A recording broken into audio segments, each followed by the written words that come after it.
আমন্ত্রণ দুপুরের বাংলাদেশে। শুরুতেই শিরোনাম জানাবো।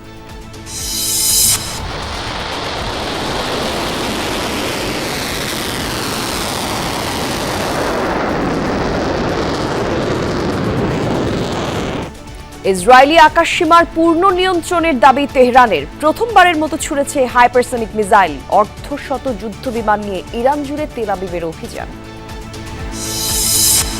ঐকমত্য কমিশনের সাথে দ্বিতীয় দিনের আলোচনায় রাজনৈতিক দলগুলো গুরুত্ব পাচ্ছে সংরক্ষিত নারী আসনে নির্বাচন পদ্ধতি আর দ্বিকক্ষ বিশিষ্ট সংসদ ইস্যু। নির্বাচনের সময়সূচি নিয়ে আপাতত ঐক্য হলেও নানা চ্যালেঞ্জ দেখছেন বিশ্লেষকরা। জুলাই সনদ, তারেক রহমানের ফেরা আর ভোটার তালিকা নিয়ে রাজনৈতিক উত্তাপের শঙ্কা। এই মুহূর্তে শান্ত, কদিন পরে হয়তো অশান্ত হতে পারে। নানা ইস্যু সামনে আছে। বিভিন্ন শক্তির যে ভবিষ্যৎ সম্পর্কে চিন্তা, এই সমস্ত সংঘাতের মধ্যে দিয়ে মাঝে মধ্যে ঐক্য হবে, মাঝে মধ্যে দ্বন্দ্ব হবে, এগুলির মধ্যে দিয়ে যাবে। আশুলিয়ায় রান্নার সময় বিস্ফোরণে 6 জন দগ্ধ, আশঙ্কাজনক অবস্থায় 2 জন হাসপাতালে। গ্যাস লাইনের লিকেজ থেকে দুর্ঘটনা, ধারণা ফায়ার সার্ভিসের। মিরপুরে ব্যবসায়ীর 22 লাখ টাকা ছিনতাইয়ের মূল হোতা সহ 6 জন গ্রেফতার। সিসি ক্যামেরার ফুটেজ দেখে শনাক্ত, লুণ্ঠিত অর্থ, অস্ত্র উদ্ধার।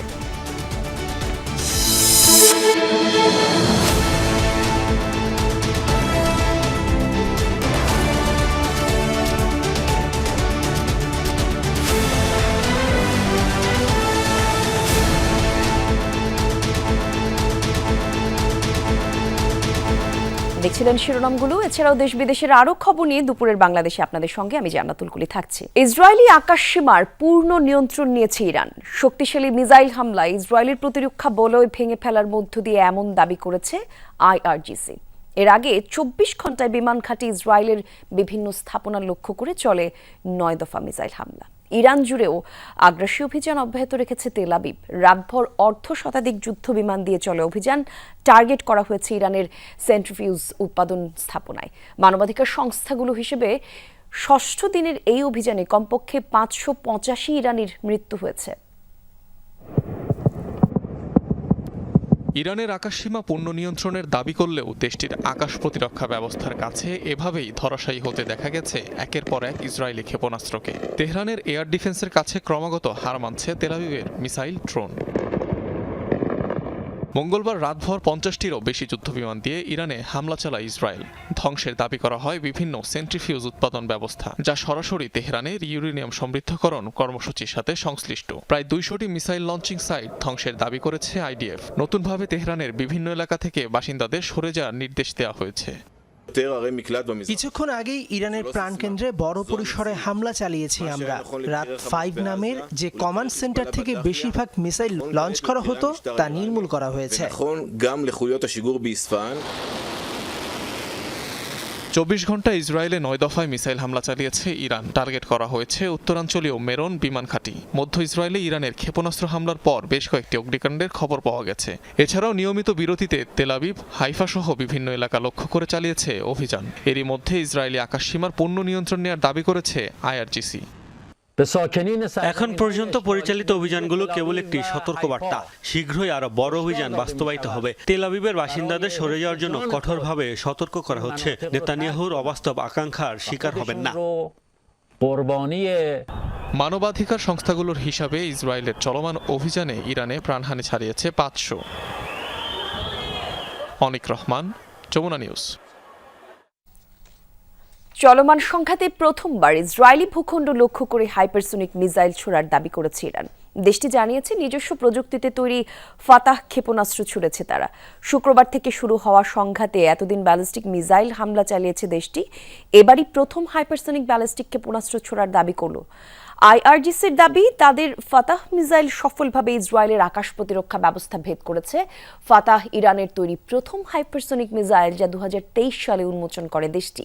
আর সে সময়ই ইরান দাবি করেছিল বিশ্বের যে কোনো আকাশ প্রতিরক্ষা ব্যবস্থা ভেদ করতে সক্ষম এই ক্ষেপণাস্ত্র।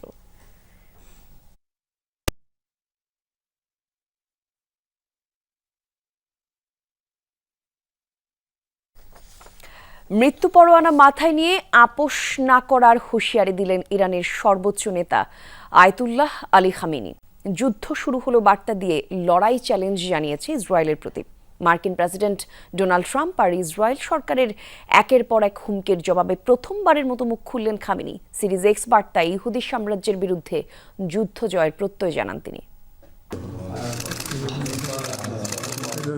ইসরায়েলের অপারেশন রাইজিং লায়নে একের পর এক সহযোদ্ধাকে হারাচ্ছেন আয়াতুল্লাহ আলী খামেনি। যুক্তরাষ্ট্র ইসরায়েলের তরফ থেকে অনবরত পাচ্ছেন হত্যার হুমকি, তবুও অকুতভয় ইরানের সর্বোচ্চ নেতা। দুদিন আগে ইসরায়েলের প্রধানমন্ত্রী বেনিয়ামিন নেতানিয়াহু সাফ উচ্চারণ করেন, খামেনির মৃত্যু হলেই শেষ হবে সংঘাত। একদিন পর প্রতিরক্ষামন্ত্রী ইসরায়েল কাটজ হুঁশিয়ারি দেন, ইরাকের নেতা সাদ্দাম হোসেনের মতো একই পরিণতি বরণ করতে হতে পারে ৮৬ বছর বয়সী খামেনিকে। হুমকি এসেছে যুক্তরাষ্ট্রের তরফ থেকেও। ডোনাল্ড ট্রাম্প জানান, খামেনির অবস্থান সম্পর্কে অবগত আছেন তারা। এখনই তাকে হত্যা করবেন না বললেও ধৈর্যের বাঁধ ভেঙে যাচ্ছে বলে মন্তব্য করেন মার্কিন প্রেসিডেন্ট। ক্রমাগত এসব হুমকি ধামকির প্রেক্ষিতে প্রথমবারের মতো মুখ খুললেন ইরানের সর্বোচ্চ ধর্মীয় নেতা আয়াতুল্লাহ আলী খামেনি। একের পর এক বার্তা দেন এক্স হ্যান্ডেলে। ইহুদিদের সাথে কখনোই আপোষ করবেন না জানিয়ে পোস্ট দেন তিনি।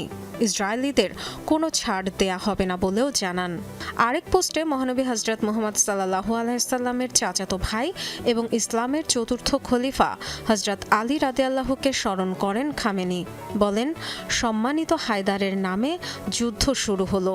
নিজের তলোয়ার জুলফিকার নিয়ে খাইবারে ফিরছেন আলী।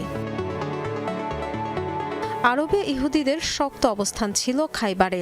ইসলামের ইতিহাসের অত্যন্ত গুরুত্বপূর্ণ এক যুদ্ধের পর অঞ্চলটি জয় করেছিলেন ইমাম হযরত আলী রাদিয়াল্লাহু, হায়দার নামেও যিনি পরিচিত।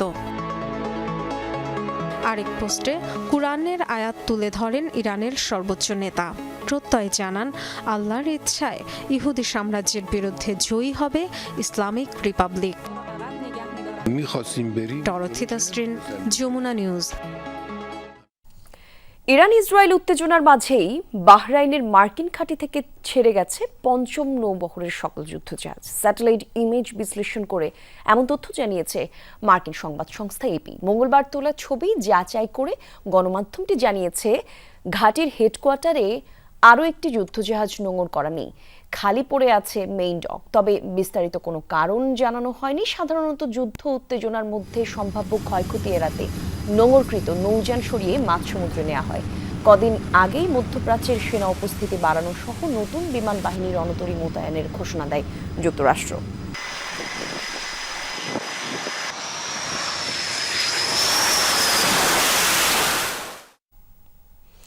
ইরানের সাথে সংঘাতের মধ্যে মার্কিন প্রেসিডেন্ট ডোনাল্ড ট্রাম্পের সাথে হয়েছে ইসরায়েলি প্রধানমন্ত্রী বেনিয়ামিন নেতানিয়াহুর ফোন আলাপ। ট্রাম্প ইরানের আকাশ সীমার পূর্ণ নিয়ন্ত্রণ নেওয়ার ঘোষণা দেওয়ার পরপরই দুই নেতার মধ্যে হয় এই ফোন আলাপ। এই তথ্য নিশ্চিত করেছে হোয়াইট হাউস। তবে তাদের মধ্যে কি কথা হয়েছে সেটি প্রকাশ করা হয়নি। ইসরায়েলি প্রধানমন্ত্রীর দাবি, ইরানের অপারেশন রাইজিং লায়ন শুরুর পর প্রতিদিনই ট্রাম্পের সাথে ফোনে কথা বলছেন তিনি। শুরু থেকেই যুক্তরাষ্ট্রকে ইরানের সাথে সংঘাতে সরাসরি অংশ নিতে চাপ দিচ্ছে ইসরায়েল। এদিকে বিভিন্ন পশ্চিমা গণমাধ্যমের খবর, যুক্তরাষ্ট্র ইরানের পারমাণবিক স্থাপনায় হামলার কথা ভাবছে। ইসরায়েলি হামলায় ক্ষয়ক্ষতি ইরানের রাজধানীতে বাংলাদেশি ফার্স্ট সেক্রেটারির বাসভবন। মঙ্গলবার নিজে এই বিষয়টি নিশ্চিত করেছেন ওয়ালিদ ইসলাম। এক ফেসবুক পোস্টে তিনি লিখেন, জর্ডান নামক এক এলাকায় ছিল তার বাসভবন, সেখানে সিরিজ মিসাইল হামলা চালায় ইসরায়েল। তাতে পুরোপুরি গুড়িয়ে গেছে গুরুত্বপূর্ণ সব স্থাপনা, যার মধ্যে ছিল ফার্স্ট সেক্রেটারির জন্য নির্ধারিত বাসভবন। অবশ্য সে সময় তিনি বাড়িতে না থাকায় প্রাণে বেঁচে যান। হামলা চালানোর আগে ঘোষণা দিয়েছিল ইসরায়েল, বাসিন্দাদের সরে যেতে বলা হয়, আর তাই প্রাণহানি কিছুটা কম হয় ওই হামলায়। ইরানের অবস্থানরত বাংলাদেশিদের সঙ্গে যোগাযোগ করছে জানিয়ে ওয়ালিদ ইসলাম আরও বলেন, তেহরানের পরিস্থিতি ভালো নয়, বন্দর আব্বাসের পরিস্থিতিও খারাপ। রাজধানীর উত্তরায় উত্তর বিএনপির নতুন সদস্য সংগ্রহ কর্মসূচির উদ্বোধন শেষে কথা বলছেন দলটির মহাসচিব মির্জা ফখরুল ইসলাম আলমগীর। সরাসরি যাচ্ছি সেখানে।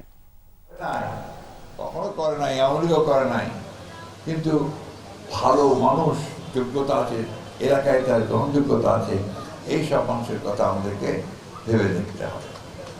বন্ধুগণ, বক্তব্য দীর্ঘ করবো না। আমাদের সামনে এখন বিরাট কাজ। অনেকে আমরা মনে করছি যে আওয়ামী লীগ নাই, সুতরাং মাঠ ফাঁকা। মাঠ ফাঁকা না, মাঠের মধ্যে সব মানুষ দাঁড়ায় আছে। ওই মানুষরা বিবেচনা করে দেখবে যে আমাদের কোন দলটা, কোন মানুষটা ভালো। 91 সালে নির্বাচন করছিলাম, মনে আছে? 91 সালে বিএনপি খুব ছোট দল ছিল। বিএনপির ইলেকশনে জিতবে কি জিতবে না, কয়টা আসন পাবে, এটা নিয়েও কথাবার্তা ছিল। কলকাতায় এয়ারপোর্টে হাসিনাকে সাংবাদিকরা জিজ্ঞেস করলো যে বলেন তো দেখি এই নির্বাচনে বিএনপি কয়টা সিট পাবে। তো অনেকেই বললো, হাসিনা সবাইকে বললো কয়টা আর পাবে, বড় যে 10টা। কিন্তু ওই নির্বাচনে বিএনপি সংখ্যাগরিষ্ঠতা লাভ করে সরকার গঠন করেছিল, কারণ বিএনপি সেই ভাবমূর্তি, জনগণের কাছে ভালোবাসা বিএনপি পেয়েছিল। ওই ভালোবাসাটা আপনাদেরকে আবার অর্জন করতে হবে। আছে আপনাদের, সেটা যেন টিকে থাকে সেই ব্যবস্থা করতে হবে। এটা আমি বারবার এই জন্য বলছি যে এইটা ছাড়া আমাদের কোনো পথ নাই। জনগণের ভালোবাসা ছাড়া আমরা কখনোই রাজনৈতিকভাবে সফল হতে পারবো না। সংরক্ষিত নারী আসনের নির্বাচন পদ্ধতি, দ্বিকক্ষ বিশিষ্ট সংসদ এবং প্রধান বিচারপতি নিয়োগ সংক্রান্ত আইনের সংশোধন প্রস্তাব নিয়ে জাতীয় ঐকমত্য কমিশনে আলোচনা হচ্ছে আজ সকাল 11টা থেকে রাজধানীর ফরেন সার্ভিস একাডেমিতে রাজনৈতিক দলগুলোর সাথে কমিশনের দ্বিতীয় পর্যায়ের দ্বিতীয় দিনের আলোচনা শুরু হয়। শুরুতেই ঐকমত্য কমিশনের সহসভাপতি ডক্টর আলী রিয়াজ বলেন, সবার সাথে আলোচনার মধ্য দিয়ে ঐকমত্যে পৌঁছানোর চেষ্টা চলছে। জুলাইয়ের মধ্যে জাতীয় সনদ তৈরি করা হবে বলেও জানান তিনি। বলেন, প্রস্তাবিত জাতীয় সাংবিধানিক কাউন্সিল বা এনসিসি, রাষ্ট্রপতি নির্বাচন এবং জেলা সমন্বয় কাউন্সিল নিয়ে আলোচনা হচ্ছে আজকের বৈঠকে। মঙ্গলবার যোগ না দিলেও বুধবারের বৈঠকে জামায়াতে ইসলামীর 3 সদস্যের প্রতিনিধি যোগ দিয়েছেন। এছাড়া বিএনপি, এনসিপি সহ অন্যান্য দলের প্রতিনিধিরাও আছেন আজকের বৈঠকে।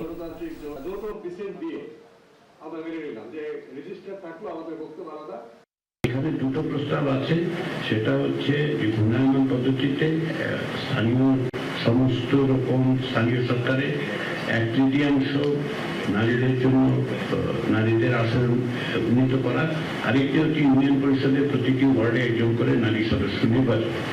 তো সেক্ষেত্রে মানে আপনাদের অনুমতি পাওয়া গেলে আমরা এইটা নিয়ে আলোচনা করতে পারি। জাতীয় ঐকমত্য কমিশনের সাথে রাজনৈতিক দলগুলোর আলোচনার খোঁজখবর সকাল থেকেই রাখছেন আমাদের সহকর্মী ফয়সাল মাহমুদ। আমরা যাচ্ছি তার কাছে। ফয়সাল, একটু আমাদেরকে জানাবেন, এনসিপি এবং বিএনপিও যোগ দিয়েছে কিছুক্ষণ আগে, জানাচ্ছিলাম সংবাদের অংশে। বৈঠক এই মুহূর্তে কোন পর্যায়ে রয়েছে জানাবেন, আর কখন নাগাদ শেষ হতে পারে আলোচনা, কি কি তথ্য পেলেন এ পর্যন্ত নতুন করে আমাদের একটু জানাবেন।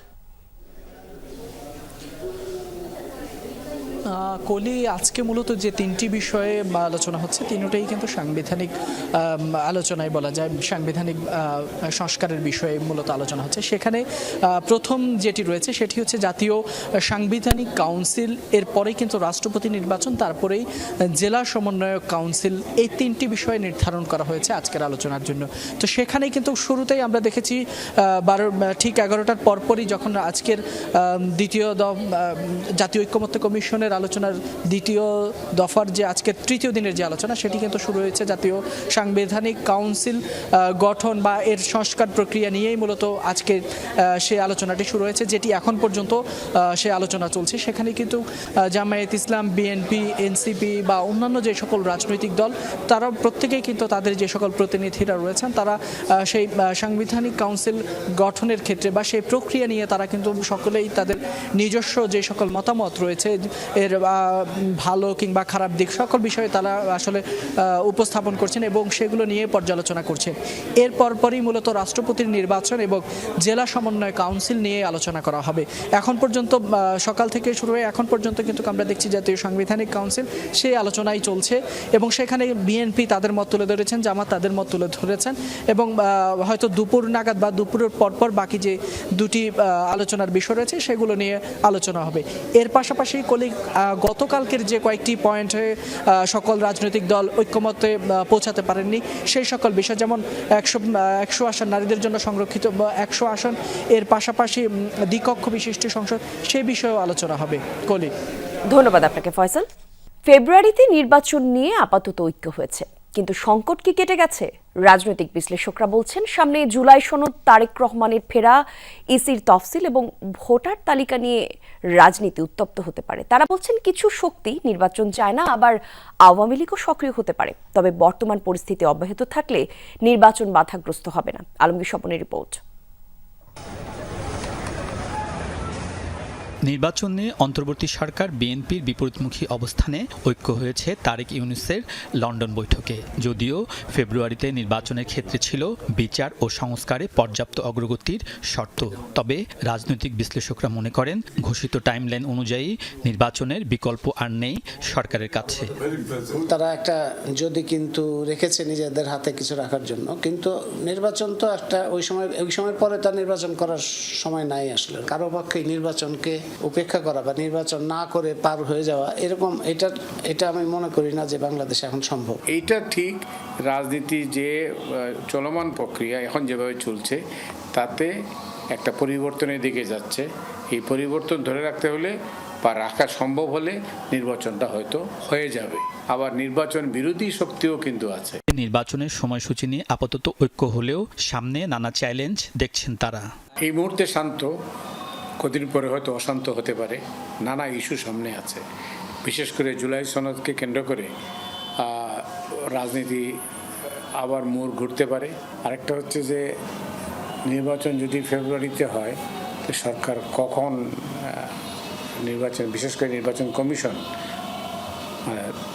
রোডম্যাপটা কখন ঘোষণা করবে, অর্থাৎ তফসিল ঘোষণার যে সময়টা, এটা একটা ব্যাপার। তারেক রহমানের দেশে ফেরার একটা বিষয় আছে। আওয়ামী লীগ তারা যে একবারে বসে থাকবে সেটাও কোনো মনে করার কোনো কারণ নেই। বিভিন্ন শক্তির সংঘাত, বিভিন্ন শক্তির স্বার্থের সংঘাত এবং বিভিন্ন শক্তির যে ভবিষ্যৎ সম্পর্কে চিন্তা, সেটারও সংঘাত। এই সমস্ত সংঘাতের মধ্যে দিয়ে মাঝে মধ্যে ঐক্য হবে, মাঝে মধ্যে দ্বন্দ্ব হবে, এগুলির মধ্যে দিয়ে যাবে। বিশ্লেষকরা বলছেন জামায়াত এনসিপি ফেব্রুয়ারিতে নির্বাচন নিয়ে অখুশি, তরুণ ভোটার আরও বাড়াতে চায় তারা, তবে এতে নির্বাচন বাধাগ্রস্ত হবে না। কোনো দল যদি ভাবে যে তরুণরা ভোটার হলে আমাদের ভোট দেবে, এটা তো এরকম আশা করার তো কিছু নাই, কারণ তরুণরা কে কোথায় ভোট দেবে তার তো কোনো ঠিক নাই। এনসিপি এইটা একটা চিন্তার বিষয়, তারা কি করবে শেষ পর্যন্ত। তারা নির্বাচন বিলম্বিত হলে তাদের লাভ বলছে, কীভাবে লাভ আমি তো দেখি না। জামাতে একটা বাধা হবে না, তার কারণটা হচ্ছে জামাত কি করবে, জামাত তো গেইন করবে না, যেটুকু গেইন করেছিল ততটুকুই লস করবে, আর জামাত ইলেকশনে যাবে। বিশ্লেষকরা মনে করেন আইন শৃঙ্খলা পরিস্থিতি নিয়ে বড় চ্যালেঞ্জ আছে, তবে তফসিল ঘোষণার পর সবাই নির্বাচনমুখী হলে এক্ষেত্রে সংকট অনেকটা কেটে যাবে। আলমগীর স্বপন, যমুনা নিউজ, ঢাকা। সুযোগ্য নেতৃত্ব, পেশাদারিত্ব এবং আন্তরিকতার মাধ্যমে এসএসএফ সদস্যদের উত্তরোত্তর উন্নতি অব্যাহত থাকবে বলে আশা প্রকাশ করছেন প্রধান উপদেষ্টা ডক্টর মোহাম্মদ ইউনূস। এসএসএফ এর ৩৯তম প্রতিষ্ঠা বার্ষিকী উপলক্ষে প্রধান উপদেষ্টার দরবারে তিনি বলেন, এসএসএফ একটি ক্ষুদ্র বাহিনী হলেও এর কাজ, গুরুত্ব এবং সংবেদনশীলতা অনেক বেশি। এসএসএফ এর সার্বিক পেশাদারিত্ব এবং আন্তরিকতার সন্তুষ্টি প্রকাশ করে সকল সদস্যদের প্রতি ধন্যবাদ জানান তিনি। প্রধান উপদেষ্টা বলেন, বর্তমান বিশ্বে আধুনিক প্রযুক্তি এবং তথ্য আদান প্রদান খুব সহজ হবার কারণে শতভাগ নিরাপত্তা প্রদান করা খুবই চ্যালেঞ্জিং। বিভিন্ন সীমাবদ্ধতা সত্ত্বেও এসএসএফ সুষ্ঠুভাবে নিরাপত্তা নিশ্চিত করছে বলে জানান প্রধান উপদেষ্টা। এসএসএফ নিয়মিত বিভিন্ন ধরনের নিরাপত্তা হুমকি পর্যালোচনা করে তা মোকাবেলায় যাবতীয় প্রস্তুতি গ্রহণ করবে বলে আশা প্রকাশ করেন তিনি। প্রধান উপদেষ্টা এসএসএফকে যতটুকু সম্ভব জনভোগান্তি পরিহার করে ব্যাপারে নির্দেশনা দেন।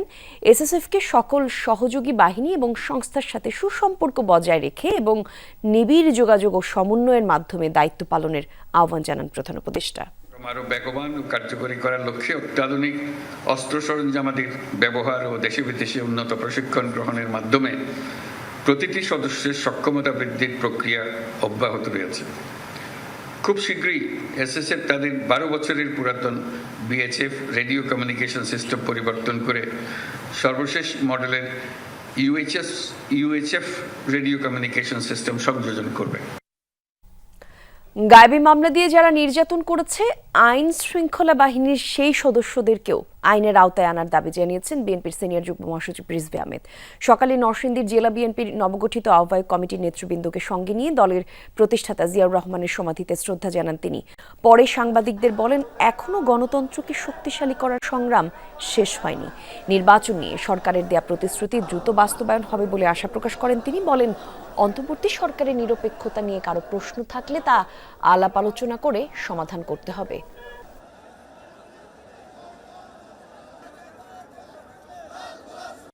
যে সমস্ত আইন শৃঙ্খলা বাহিনী গায়েবী মামলা দিয়েছে, যারা আমাদের নেতাকর্মীদেরকে ধরে নিয়ে গিয়ে পায়ের নখ হাতের নখ তুলে নিয়েছে, তারা এখনো কারো বিচারের আওতায় নিয়ে আসা হয়নি। তারা কোথায়? তারা কোন জায়গায় ঘাপটি মেরে আছে? তারা তো প্রশাসনের নানা জায়গায় আছে। অন্তর্বর্তীকালীন সরকার তাদেরকে খুঁজে বের করে দৃষ্টান্তমূলক শাস্তি দেবে।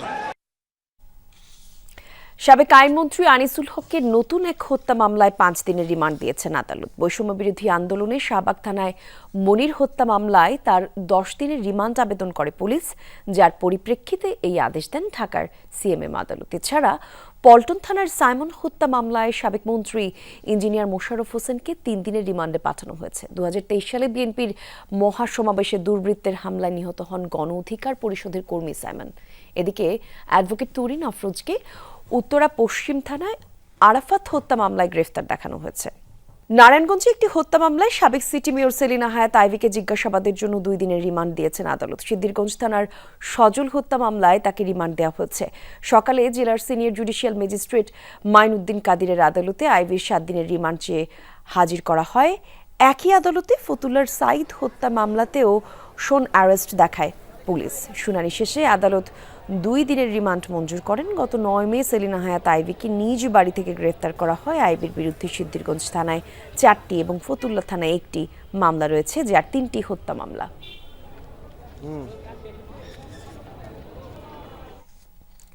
অপহরণ ও গুমের মামলায় র্যাবের আইন ও গণমাধ্যম শাখার সাবেক পরিচালক মোহাম্মদ সোহাইলকে গ্রেফতার দেখিয়েছে আন্তর্জাতিক অপরাধ ট্রাইব্যুনাল। এছাড়া অতিরিক্ত পুলিশ সুপার ইশতিয়াক এবং র্যাবের সাবেক ডিজি হারুন অর রশিদের বিরুদ্ধে 3 মাসের মধ্যে তদন্ত শেষ করতে ট্রাইব্যুনাল নির্দেশ দিয়েছে।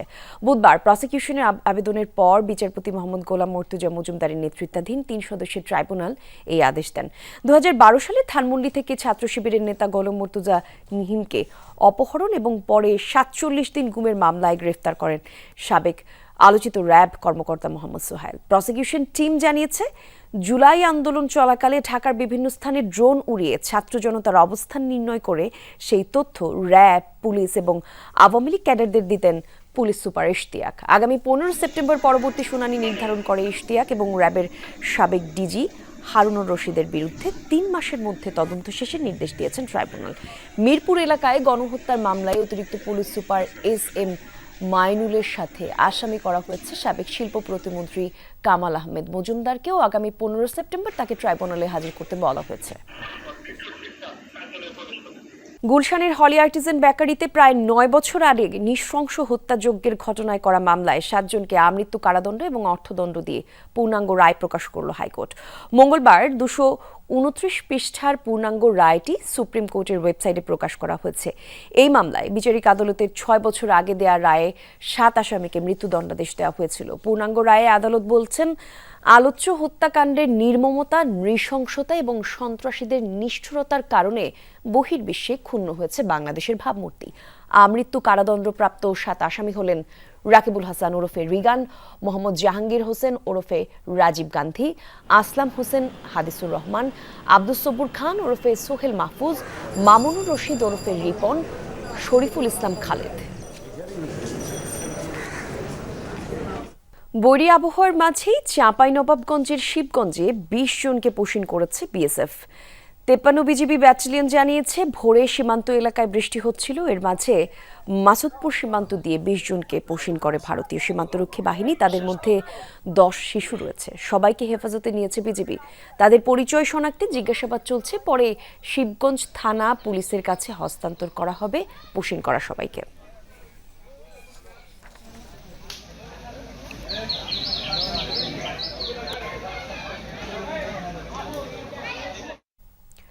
আশুলিয়ায় বিস্ফোরণে একটি দ্বিতল ভবন প্রায় ধসে পড়েছে। আগুনে দগ্ধ হয়েছেন অন্তত 6 জন। সকালে নিশ্চিন্তপুরের মঞ্জল মার্কেট এলাকায় জুয়েল আহমেদের বাড়িতে এই ঘটনার সূত্রপাত। স্থানীয়রা জানায় রান্নার সময় বিকট শব্দে বিস্ফোরণ হয়, ধসে পড়ে ভবনটির বিভিন্ন অংশ, আগুন ছড়িয়ে পড়ে। এতে অন্তত 6 জন দগ্ধ হন। দগ্ধরা হলেন জাহানারা, হাওয়া আক্তার, জুয়েল, শান্ত, জহিরুল ইসলাম এবং নাসির। আহত 3 জনকে ঢাকার বার্ন ইনস্টিটিউটে আনা হয়েছে। তাছাড়া প্রাথমিক চিকিৎসা নিয়ে ছাড়পত্র পেয়েছেন নাসির। আর ফায়ার সার্ভিস ধারণা করছে গ্যাস লাইনের লিকেজ থেকে এই দুর্ঘটনাটি ঘটতে পারে। আজও দেশের বিভিন্ন স্থানে বৃষ্টি হয়েছে, নিচু এলাকায় দেখা দিয়েছে জলাবদ্ধতা। রাতভর বৃষ্টি হয়েছে চট্টগ্রাম সহ বিভিন্ন জেলায়। থেমে থেমে ভারী বৃষ্টিতে তলিয়ে যায় বন্দরনগরীর বেশ কিছু এলাকা। আগ্রাবাদে বিভিন্ন প্রতিষ্ঠানের সামনে জমে কোমর পানি, ডুবে যায় কাপাসগুলা, চকবাজার, কাতালগঞ্জ সহ বেশ কিছু এলাকায়। ভোগান্তিতে পড়েন অফিসগামী মানুষ এবং স্কুল কলেজের শিক্ষার্থীরাও। সকাল 6টা থেকে 3 ঘন্টায় 55 মিলিমিটার বৃষ্টিপাত রেকর্ড করেছে পতেঙ্গা আবহাওয়া অফিস। এছাড়া খুলনা, রাজশাহী, বরিশাল, সাতক্ষীরা সহ বিভিন্ন জেলায় বৃষ্টি হচ্ছে।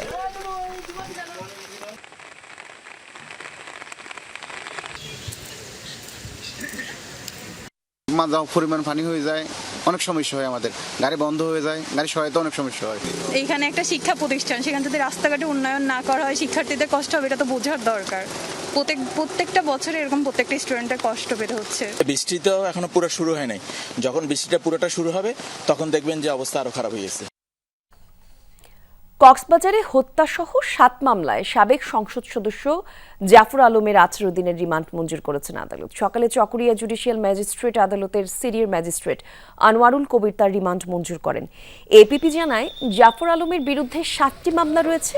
রাষ্ট্রপক্ষ আলাদাভাবে 24 দিনের রিমান্ড আবেদন জানালে আদালত 18 দিন মঞ্জুর করেন। এর আগে কড়া নিরাপত্তায় আদালতে হাজির করা হয় জাফর আলমকে। রিমান্ড মঞ্জুরের পর তাকে চকরিয়া থানা হেফাজতে নেওয়া হয়। তার বিচার দাবিতে থানা চত্বরের বাইরে বিক্ষোভ করেন ক্ষুব্ধ জনতা। পরে সেনাবাহিনী তাদের সরিয়ে দেয়।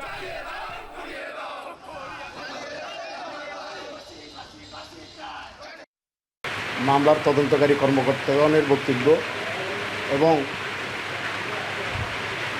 রাষ্ট্রপক্ষে এপিপি দ্বয়ের বক্তব্য ও আসামির নিয়োজিত আইনজীবীগণের বক্তব্য শুনে গ্রেপ্তারকৃত আসামি জাফর আলমের 7টি মামলায় বিভিন্ন মেয়াদে 18 দিনের রিমান্ড মঞ্জুর করেছে। ইসরায়েল ও অন্যান্য দেশ থেকে মার্কিন নাগরিকদের দেশে ফেরাতে সহায়তার জন্য মধ্যপ্রাচ্যে একটি বিশেষ টাস্ক ফোর্স গঠন করেছে যুক্তরাষ্ট্র। চলমান ইরান ইসরায়েল সংঘাতের জেরে নেওয়া হয়েছে এই উদ্যোগ। দেশটির পররাষ্ট্র দপ্তরের মুখপাত্র ট্যামি ব্রুস এক সংবাদ সম্মেলনে ঘোষণা দেন। কনসিউলার অ্যাফেয়ার্স ব্যুরোর অধীনে 24 ঘন্টা কাজ করছে এই টাস্ক ফোর্স। দেশে ফিরতে ইচ্ছুক মার্কিন নাগরিক এবং যুক্তরাষ্ট্রের বৈধ স্থায়ী বাসিন্দাদের তথ্য এবং পরামর্শ দিচ্ছে তারা। এখন পর্যন্ত কতজন নাগরিক বিশেষ এই টিমের সহায়তা নিয়েছে সে বিষয়ে কিছু জানায়নি মার্কিন পররাষ্ট্র দপ্তর। তথ্যগত সহায়তা দিলেও সরাসরি মার্কিন নাগরিকদের উদ্ধারের কোনো পরিকল্পনা এখনো হাতে নেয়নি দেশটির প্রশাসন। বর্তমানে শুধু ইসরায়েলেই বাস করছেন যুক্তরাষ্ট্রের প্রায় 7 লাখ নাগরিক। এছাড়া ইরান সহ মধ্যপ্রাচ্যের অন্যান্য দেশে রয়েছেন কয়েক হাজার মার্কিনী। The Department of State has established the Middle East Task Force to help US mission. ইরানে হামলা বন্ধের দাবি জানিয়েছে রাশিয়া। মঙ্গলবার পররাষ্ট্র মন্ত্রণালয় থেকে প্রকাশিত এক বিবৃতিতে ইরানের পারমাণবিক স্থাপনাগুলোয় ইসরায়েলকে হামলা থামানোর আহ্বান জানানো হয়। চলমান পরিস্থিতিকে কাজে লাগিয়ে রাজনৈতিক শত্রুতার প্রতিশোধ নেওয়ার চেষ্টা করছে অনেক পশ্চিমা দেশ, অভিযোগ ক্রেমলিনের। বিবৃতিতে ইরানের পারমাণবিক কর্মসূচিগুলোকে শান্তিপূর্ণ আখ্যা দিয়ে এতে ইসরায়েলের ধারাবাহিক হামলাকে আন্তর্জাতিক আইনে অবৈধ বলে আখ্যা দেয় মস্কো। অভিযোগ এসব হামলা আন্তর্জাতিক নিরাপত্তার জন্য গুরুতর হুমকি, যা বিশ্বকে পারমাণবিক বিপর্যয়ের দিকে ঠেলে দিচ্ছে।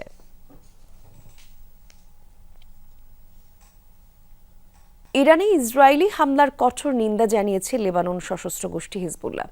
ইরানের শীর্ষ সেনা কর্মকর্তার মৃত্যুতে শোক প্রকাশ করেছে তারা। শুক্রবার ইরানে ইসরায়েলি হামলার কয়েক ঘন্টা পর এক বিবৃতি প্রকাশ করে তারা। ইসরায়েলের এই হামলায় সহযোগিতা এবং সমর্থনের জন্য যুক্তরাষ্ট্রকে দায়ী করছে গোষ্ঠীটি।